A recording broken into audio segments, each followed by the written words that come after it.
Is anybody out there? Mark Radcliffe. 1FM. Oh, yes.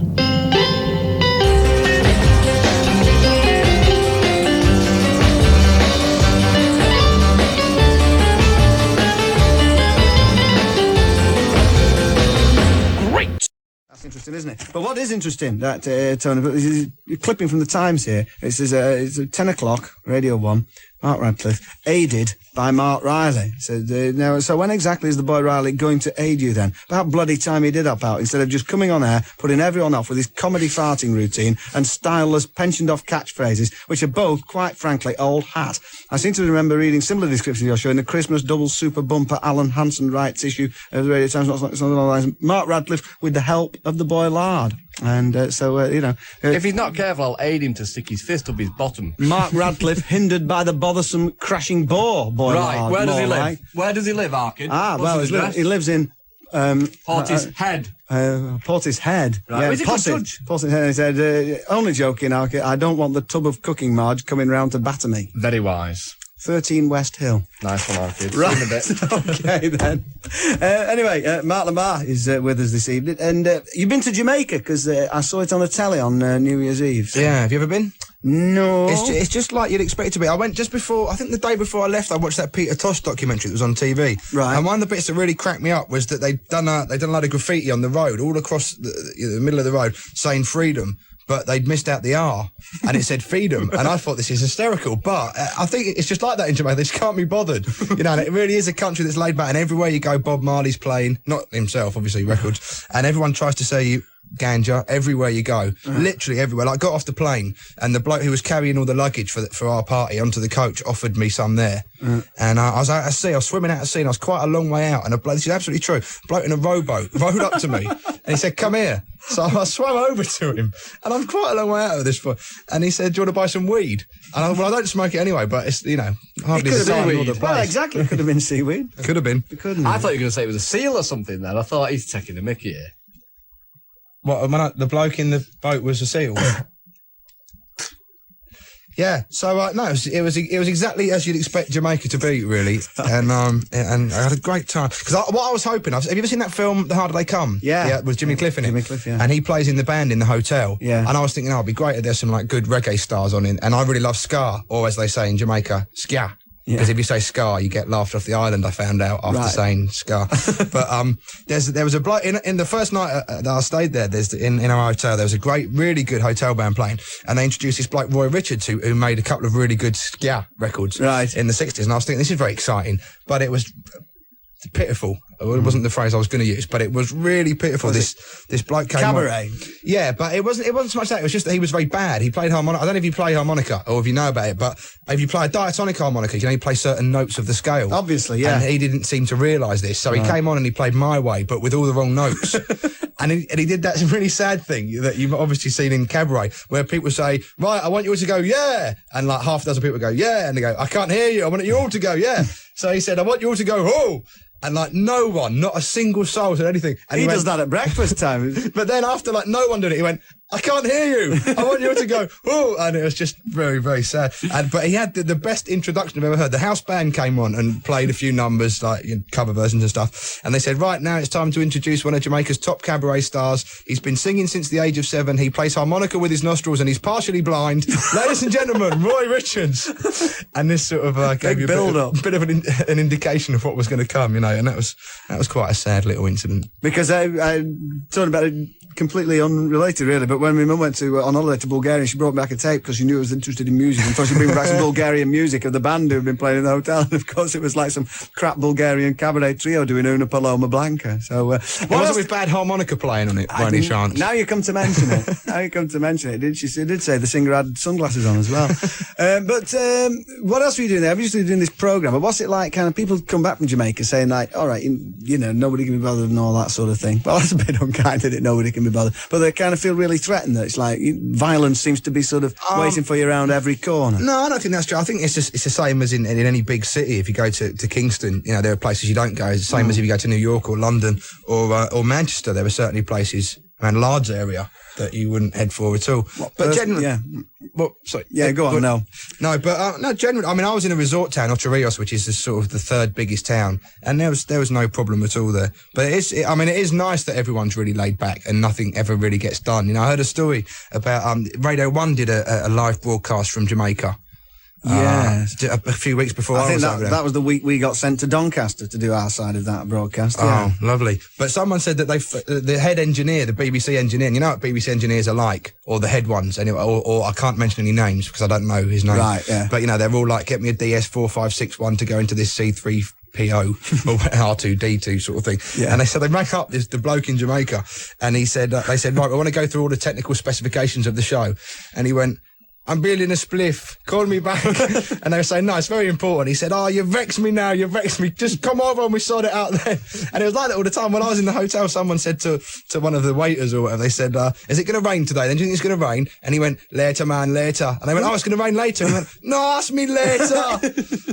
The best thing I heard while I was over there, I heard a story, maybe apocryphal, I don't know, about an English woman who met a Rastafarian man and kind of fell in love.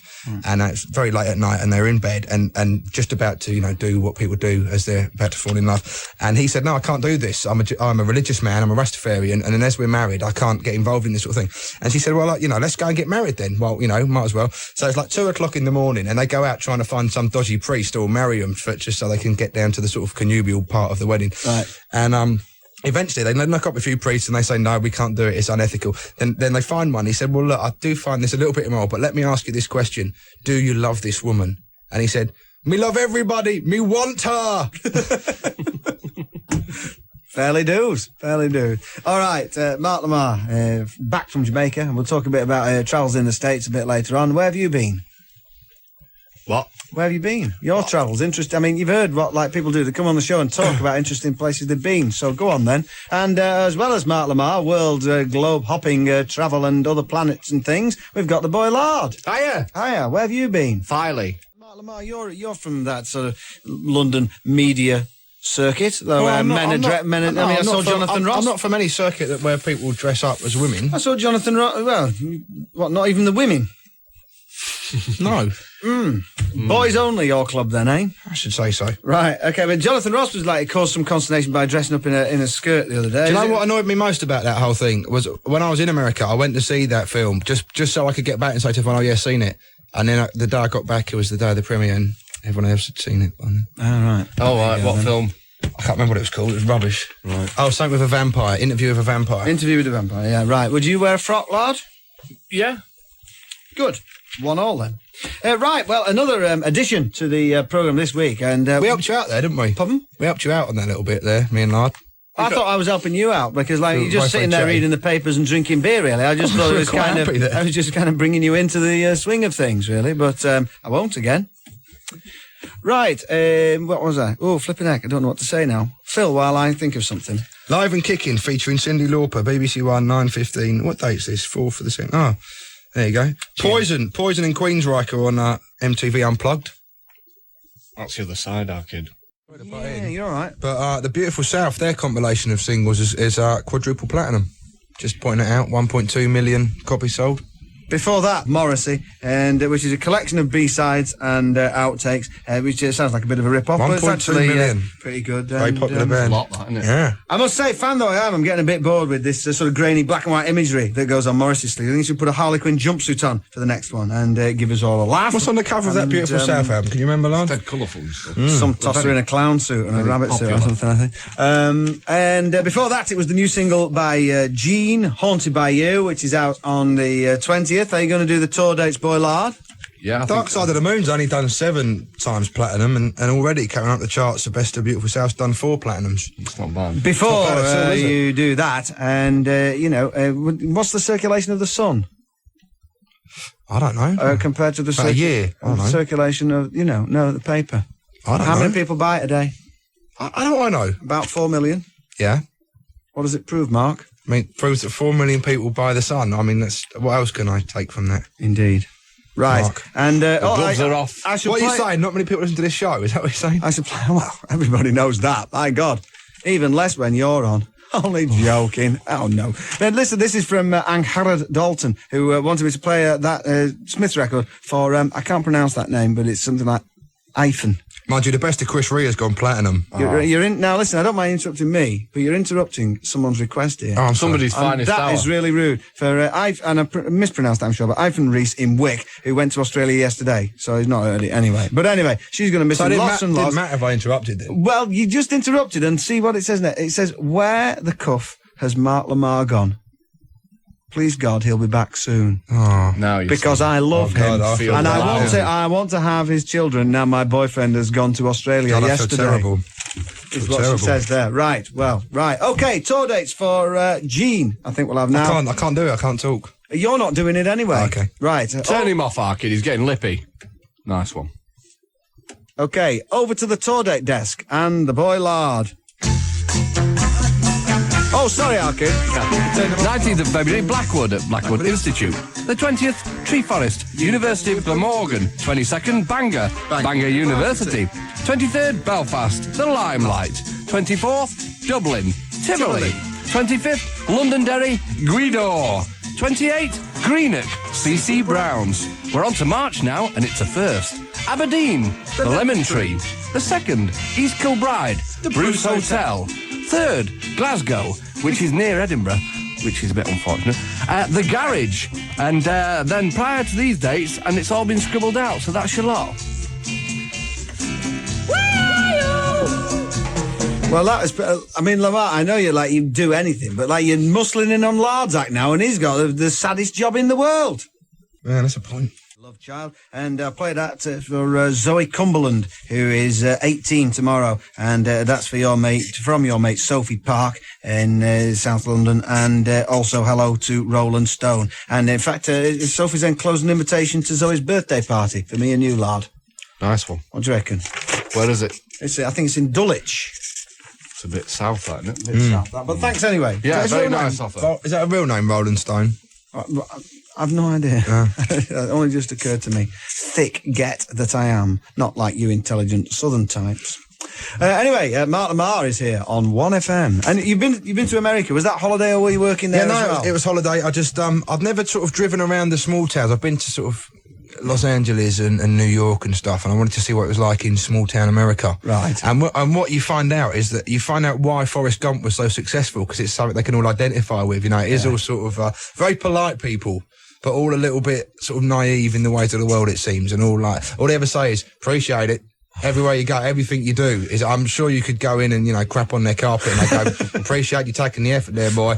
All these. I was in Florida mainly, and it was all these sort of. They call them bubbers, rednecks. They just, "How you doing, bubba?" All these big men with dodgy eyes and mastiffs and stuff like that. But they're not all like that, obviously. It's like that Norton store, actually. That way. Never mind. Rotten stuff. Have you ever done that? Have you been to? I got your Sunday posh voice on. Have you ever been to sort of small town America? Well, no, I haven't been to big town America for you've a not very been at all? long time, actually. You've been to Rawtenstall? I've been to Filey. Been to where? Rawtenstall. Where's this? It's in Redneck country, North Manchester. Oh, I see. You wouldn't want to bother, but it's probably a lot cheaper than going to redneck country in Florida, I imagine. But I'm not at all anti-American. I really like America and Americans, so I don't want to sort of have a go at my. And I think there is sort of a sense of humour that you don't get here. I passed a strip joint, and there's a big sign up at the side of the road saying 24 girls, 20 beautiful ones, 4 ugly ones, which I thought that sort of advert you'd never get in Britain. And there was also, I heard a great radio station called Real Radio, which was just a talk station, no records played at all, much like the one that's coming up in Britain, the high quality broadcasting talents of Jeremy Beadle and Can't say I've heard of people like that. No. Well, there was a station like that, but it was actually very funny, and they had this. Even on the news, they just comment about everything all the time. But even when it's like time for the news, so over to the news, and they'll say something like Newark Airport, that dirtbag place, and they'll say like these 2 kids were arrested for murder. They're hoodlums. They should be arrested. They should be skinned and alive and all this. And this is in the news, and in the weather they're going, you better not go out today. It stinks. It stinks out there. And there was a whole station of that kind of. That sounds business. good. It was. No, it was a fantastic station. Are those what are known as shock jocks? Or no, that's something different. That's the Howard Stern thing and all that. Well, Howard Stern was on this station, so maybe it was that kind of thing. Yeah. But you do meet, I met someone in a shop, and she was saying, "Where you from?" And you say London. She said, "Oh, I've got a cousin who lives in London, in Liverpool." And that, that's the sort of the whole American attitude, really. Gloucestershire. Yeah, exactly. And all that. Okay, right. And where have you been, Lard? Filey. When? 1974. In Torquay, and that's to Kevin, birthday boy Ricky, the lanky Yorkshire miner, Nobby, Fat Tommy, and Mushby. And it's tell Lard he ate all the pies. And say hello to everyone. Dark Prince and included. And there he is. Hello! Right, okay. Mark Lamarr is still with us. What else you got to say? Oh, very little. I've done most of it. Yeah. I've done the interesting things from my life. Well, in the last hour and a bit. Good. What about the interesting things in your life, Lard? What are you writing there? Just a shopping list for tomorrow. Very good. Right, okay. You ate all the pies, by the way. I did. Did you hear that? Yeah. Right. You've got a fanzine that you were particularly interested in before. Yeah, because you get a lot of fanzines sent to you, and I get one sent to me every now and again, so I might as well plug. No, this is a great fanzine, and it's like the usual ones that I plug. Is sort of very obsessed with those 60s influenced bands, those garage type, headcoat type bands. And this one's called Surprise Package, and there was a 4-track EP with it, which I didn't bring with me, by the Statics, and it's got articles on the sort of the usual candidates, Man or Astro Man, and Mistreated, the Mummies, King Normals, and all them. Well, neither of those are in it, but that kind of band, thing. You know exactly what I'm on about. Do you want me to give out the address? PJ and Duncan. Yeah, Eternal. Do you want me to give out the address? Yeah, go on. It's 13 Bell Hill, Petersfield, Hampshire, England, GU 32 2EH. There's a new issue out soon. Really good fanzine. I'll give it out again because that's. Well, I was just wondering, I wonder how many people in the whole country got that down. 13. Could you actually do the music? Can you do the music for me? Do you want that music or do you want your own music? I don't care, whatever. Right, okay then. Surprise Package can be bought from 13 Bell Hill, Petersfield, Hampshire, England, GU 32 2EH. I mean, what a fantastic piece of music that is, isn't it? It does work with anything. Any sad little announcement is turned into a fabulous comedy item, very nearly. Okay, so we're going to play the Green Hornets. There's one of the band featured in this thing. They're from Portsmouth, and one of the. It's a great record. I've been playing it recently anyway. But I foolishly did a gig on Friday, and at the end of it, there was a house band, and one of this band, the Green Hornets, was played in the house band, and they said, "Do you want to do a song?" So foolishly sang Mac the Knife. Right. And it was a great gig until I got to that point. Oh, but I don't know if you know Mac the Knife is like every verse. I don't know if you know any words. Yeah, well, the thing is, each verse is a completely different word. So you've got a lot of words to remember, and each verse is a key change. So very difficult song to sing, even for a good singer, I'd imagine. But I slaughtered it. Right. Anyway. Can you not just sing like Mac the Knife, like they do in the Spanish? Oh, Spanish eyes, you and your Spanish eyes, your Spanish eyes. You don't need any words because everybody's slaughtered anyway, aren't they? Not listening to the words of Mac the Knife. Anyway, what are you up to then, apart from launching yourself on this burgeoning singing career? Nothing. I was thinking of going to Filey. You weren't, were you? You weren't. You weren't really. Right, let's have the Green Horn. What were you thinking? No, don't worry about that. Thank you very much. Nice to see you again. Thank you. We'll see you soon. Time now for our adventure serial, and we need a fantastic update from the Filey bound boy Lard. Thank you. I was just going to say, put the music on. Very good, that. No need. No need. Right, Batman was pouncing about on the roof and he sees Catwoman up to no good. So he goes over to give her a slapping and she legs it into a party. And he follows her as Bruce Wayne, he takes his clobber off and that. Follows her? Yeah. And he rubs his hand on a ring, which has got like a dug on it, you see, and makes him obey her every word. And a bit later, she sent Batman out robbing, but he's not called Batman anymore, he's Catman. Anyway, he reckons that the only way he can snap out of the trance is to keep hurting himself by hitting his hands and stuff. Now, they're both off to rob the bones of a saber-toothed tiger, and that's where we pick up tonight. Mark Radcliffe, missing you already.